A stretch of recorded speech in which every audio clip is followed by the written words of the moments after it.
बिस्मिल्लाहिर्रहमानिर्रहीम। अस्सलामुअलैकुम student, welcome to my channel learn chemistry with SW।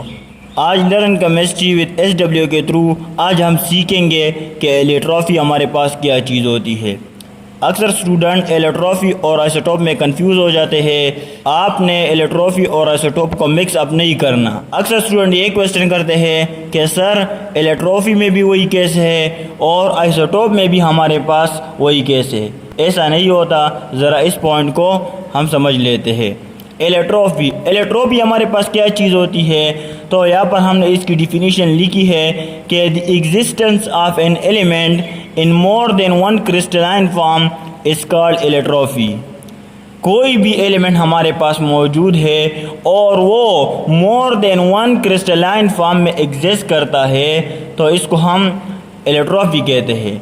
For example, हमारे पास कोई भी एलिमेंट मौजूद है और वो more than one crystalline form में एग्जिस्ट करता है तो इस प्रॉपर्टी को हम एलियोट्रॉफी कहते हैं। अब इस डिफिनीशन को हम एग्जांपल से समझ लेते हैं कि एलियोट्रॉफी आखिरकार है हमारे पास क्या चीज़। तो एग्जांपल हमारे पास मौजूद है ऑक्सीजन। ऑक्सीजन हमारे पास क्या है, तो ऑक्सीजन हमारे पास एक गैस है। अब ऑक्सीजन हमारे पास O2 के फॉर्म में भी होता है, ऑक्सीजन हमारे पास O3 के फॉर्म में भी होता है। ये भी हमारे पास गैस है, ये भी हमारे पास एक गैस है। तो ऑक्सीजन हमारे पास कितने फॉर्म में एग्जिस्ट करता है, मोर देन वन फॉर्म में, क्योंकि यहाँ पर ऑक्सीजन O2 है, ये भी ऑक्सीजन है, और यहाँ पर ऑक्सीजन O3 है, ये भी हमारे पास ऑक्सीजन है।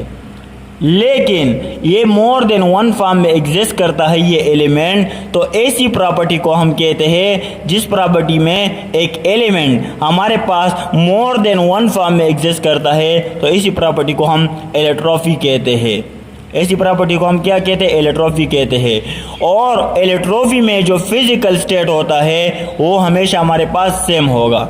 कैसे, इस बात का क्या मतलब है, तो यहाँ पर आप लोग देख सकते हैं कि ऑक्सीजन हमारे पास मौजूद है, मोर देन वन फॉर्म में मौजूद है, लेकिन इसका जो फिजिकल स्टेट है वो गैस है। यहाँ पर ये मोर देन वन फॉर्म में मौजूद है, O2 के फॉर्म में भी ये गैस है और O3 के फॉर्म में भी ये हमारे पास एक गैस है। तो ये हमारे पास एलियोट्रॉफी की डिफिनीशन थी कि अगर एक एलिमेंट हमारे पास मोर देन वन फॉर्म में एग्जिस्ट करता है तो इसी प्रॉपर्टी को हम एलियोट्रॉफी कहते हैं। और हमने यहाँ पर ऑक्सीजन का एग्जाम्पल डिस्कस किया।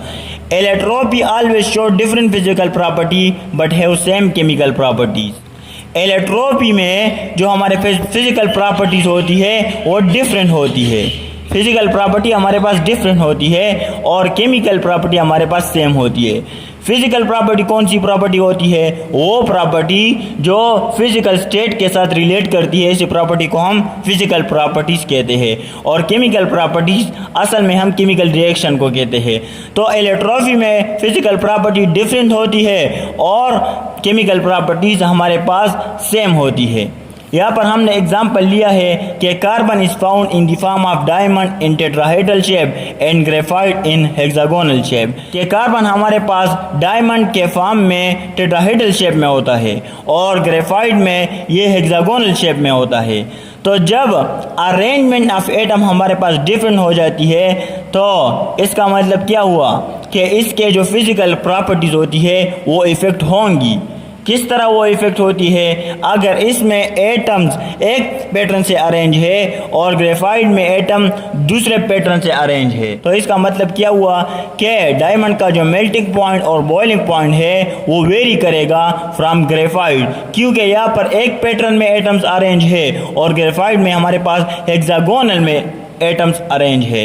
सो they have different physical properties but same chemical properties. अब सवाल पैदा होता है कि एलियोट्रॉफी हमारे पास क्यों होती है। तो दो कंडीशन है हमारे पास जिसकी वजह से एलियोट्रॉफी होती है। फर्स्ट कंडीशन हमारे पास है कि एलियोट्रॉफी हमारे पास होती है on the basis of number of atom, और सेकंड कंडीशन हमारे पास है on the basis of arrangement of atom. सबसे पहले हम पहले कंडीशन को डिस्कस करते हैं। On the basis of number of atom means कि हमारे पास ऑक्सीजन मौजूद है। हमारे पास क्या मौजूद है, ऑक्सीजन हमारे पास मौजूद है। ऑक्सीजन के कितने एलियोट्रॉप है, दो एलियोट्रॉप है हमारे पास, एक है O2 और दूसरा हमारे पास O3 है। यहाँ पर ये एलोट्रॉप कैसे बन गए? On the basis of number of atom. यहाँ पर नंबर ऑफ एटम 2 है और यहाँ पर नंबर ऑफ एटम 3 है। सो ऑक्सीजन के हमारे पास 2 एलोट्रॉप बन गए, और वो क्यों बन गए, कैसे बन गए? तो वो on the basis of number of atom. यहाँ पर नंबर ऑफ एटम 2 है और यहाँ पर नंबर ऑफ एटम 3 है। सो ये हमारे पास एलोट्रॉपी के लिए पहली कंडीशन है कि ये डिपेंड करती है on the basis of number of atom कि हमारे पास एटम्स कितने मौजूद है। सो ऑक्सीजन में यहाँ पर 2 एटम्स मौजूद है और यहाँ पर 3 एटम्स मौजूद है, इसी वजह से यहाँ पर एलोट्रॉपी होती है। सेकंड कंडीशन हमारे पास मौजूद है on the basis of arrangement of atom कि एलोट्रॉपी हमारे पास होती है अरेंजमेंट ऑफ एटम की वजह से। अब अरेंजमेंट ऑफ एटम का मतलब क्या हुआ? यहाँ पर हम एग्जांपल को डिस्कस करते हैं। सल्फर S8 हमारे पास मौजूद है, तो इसके भी हमारे पास 2 एलोट्रॉप है। एक हमारे पास है रोम्बिक और दूसरा हमारे पास है मोनोक्लिनिक एलोट्रॉप। तो अब यहाँ पर भी 8 सल्फर मौजूद है और यहाँ पर भी S8 मौजूद है, यानी 8 सल्फर मौजूद है। यहाँ पर नंबर ऑफ एटम तो सेम है, लेकिन जो एटम्स की अरेंजमेंट है वो हमारे पास डिफरेंट है। फॉर एग्जांपल अगर रोम्बिक में अरेंजमेंट कुछ इस तरह है तो मोनोक्लिनिक में अरेंजमेंट कुछ इस पैटर्न से होगा, यानी पैटर्न हमारे पास डिफरेंट होगा। इसी वजह से यहाँ पर हमारे पास एलोट्रॉपी होती है। रोम्बिक में अरेंजमेंट कुछ और तरह की होती है और मोनोक्लिनिक में अरेंजमेंट कुछ और पैटर्न से होती है, तो इसी वजह से यहाँ पर हमारे पास एलोट्रॉपी होती है। सो एलोट्रॉपी की हमारे पास 2 कंडीशन है, एक है on the basis of number of atom की वजह से एलोट्रॉपी होती है और दूसरी हमारे पास है on the basis of arrangement of atom की वजह से हमारे पास एलोट्रॉपी होती है। अब यहाँ पर हमने एक सेंटेंस लिखा है कि allotropy also depend upon on temperature, कि एलोट्रॉपी हमारे पास टेम्परेचर पर भी डिपेंड करती है। अब ये कैसे टेम्परेचर पर डिपेंड करती है, तो इसको हम ज़रा डिस्कस करते हैं कि एलोट्रॉपी हमारे पास टेम्परेचर पर कैसे डिपेंड करती है। तो यहाँ पर हमने लिखा है कि हमारे पास सल्फर मौजूद है, हमारे पास क्या मौजूद है? सल्फर मौजूद है और वो ऑर्थोरोम्बिक फॉर्म में मौजूद है। यहाँ पर अरेंजमेंट ऑफ एटम कुछ और पैटर्न से है और यहाँ पर अरेंजमेंट ऑफ एटम कुछ और पैटर्न से है, लेकिन नंबर ऑफ एटम यहाँ पर आप लोग देख सकते हैं कि यहाँ पर भी 8 है और यहाँ पर भी 8 है। इस फॉर्म को, रोम्बिक फॉर्म को जब हम 95 डिग्री C टेम्परेचर प्रोवाइड करते हैं, यानी इतना जब हम हीट देते हैं, तो ये रोम्बिक फॉर्म से मोनोक्लिनिक फॉर्म में कन्वर्ट हो जाता है। यहाँ पर जब ये मोनोक्लिनिक फॉर्म में कन्वर्ट हो जाता है तो यहाँ पर जो एटम्स अरेंज थे इसकी अरेंजमेंट कुछ और तरह की थी, और जब हम 95.5 डिग्री C टेम्परेचर, इससे अबाव टेम्परेचर प्रोवाइड करते हैं, तो यहाँ पर अरेंजमेंट ऑफ एटम कुछ और बन जाती है। तो इसी वजह से ये रोम्बिक फॉर्म हमारे पास मोनोक्लिनिक फॉर्म में कन्वर्ट हो जाता है, और वो टेम्परेचर जिस पर हमारे पास एक एलोट्रॉप दूसरे एलोट्रॉप में कन्वर्ट हो जाता है, तो ऐसे टेम्परेचर को हम ट्रांजिशन टेम्परेचर कहते हैं। ये कौन सा टेम्परेचर है? ये हमारे पास वो टेम्परेचर है जिस पे एक एलोट्रॉप हमारे पास कन्वर्ट हो जाता है दूसरे एलोट्रॉप में, तो ऐसे टेम्परेचर को हम ट्रांजिशन टेम्परेचर कहते हैं। The temperature at which one electrop changes into another electropic form is called transition temperature। यानी ये वो टेम्परेचर है जिस पे हमारे पास एक इलेक्ट्रॉप दूसरे इलेक्ट्रोपिक फॉर्म में कन्वर्ट होता है, तो ऐसे टेम्परेचर को हम ट्रांजिशन टेम्परेचर कहते हैं। यहाँ पर आप लोग ने देख लिया कि किस तरह जब हम 95.5 डिग्री C टेम्परेचर प्रोवाइड करते हैं तो रोम्बिक फॉर्म हमारे पास मोनोक्लिनिक फॉर्म में कन्वर्ट हो जाता है। इसी तरह हमारे पास टिन मौजूद है, ग्रेड टिन मौजूद है।